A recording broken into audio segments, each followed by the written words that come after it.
Did you know that during hot, dry July weather, spider mites can multiply up to twice as fast and devastate your plants before you even notice? These tiny pests thrive when the sun is blazing and moisture is scarce. If you've ever seen leaves turning speckled yellow, webbing between stems, and plants suddenly looking weak, you might be facing a spider mite outbreak. Today, I'll show you in detail how to control spider mites in summer, step by step, so your garden stays healthy and productive. How to recognize spider mites.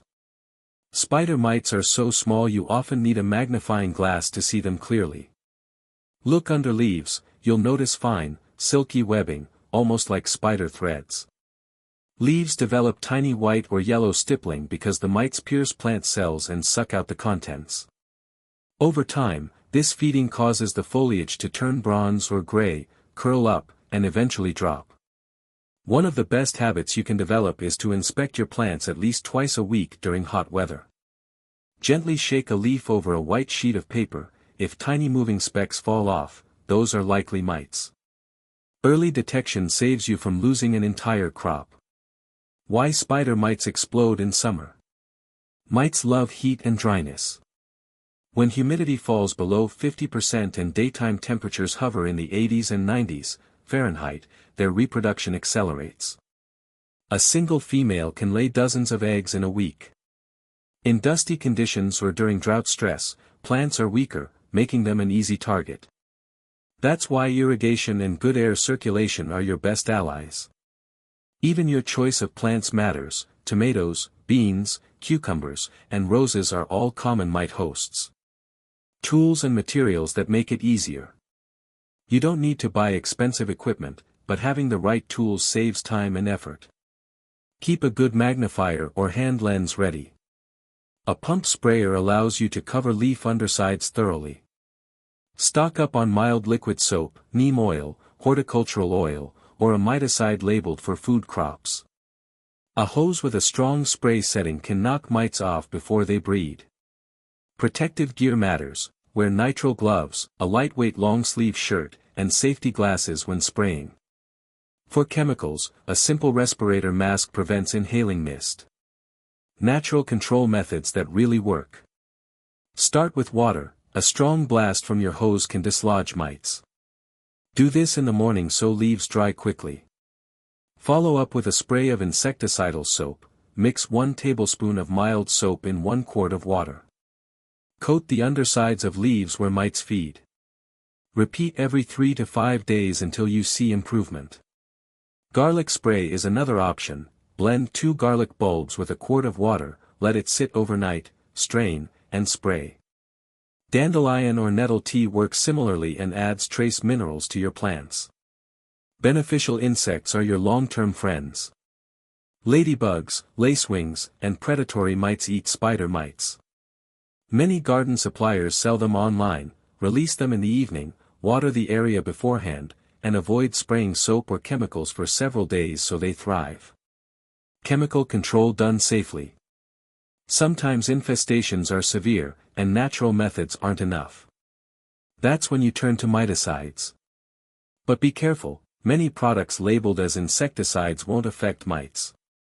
Look for products specifically labeled acaricide or miticide. Popular active ingredients include abamectin, bifenthrin, or horticultural oils.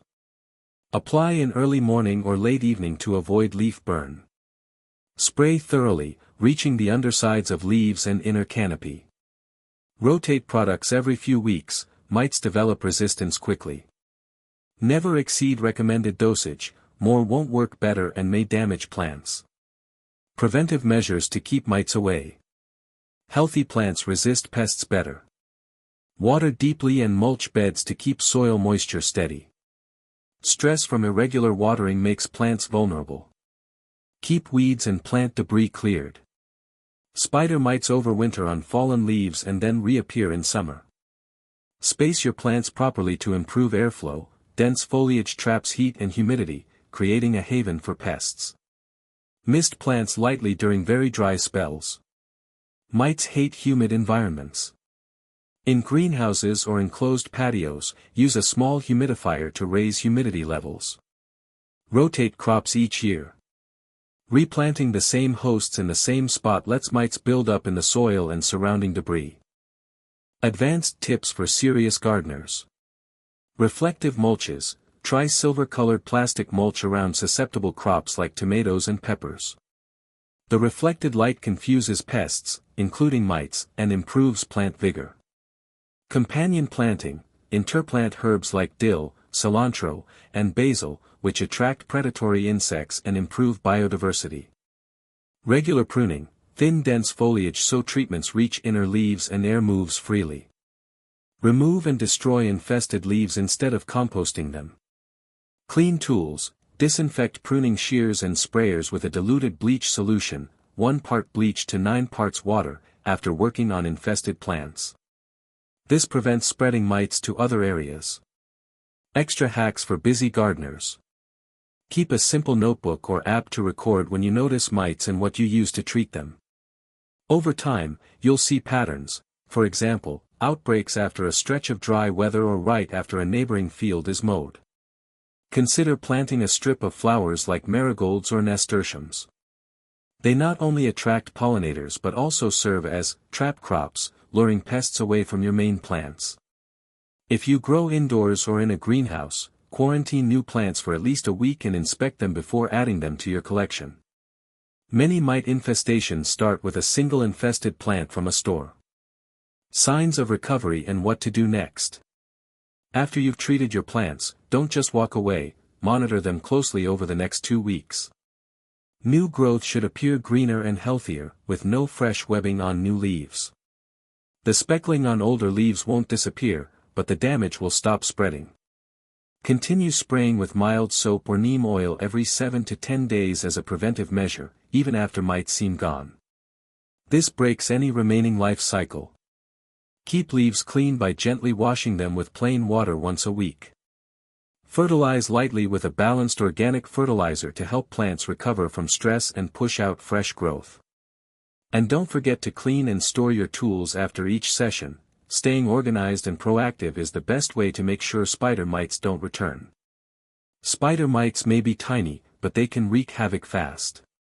The key to protecting your summer garden is vigilance. Inspect often, act quickly, and combine natural, chemical, and cultural controls for the best results.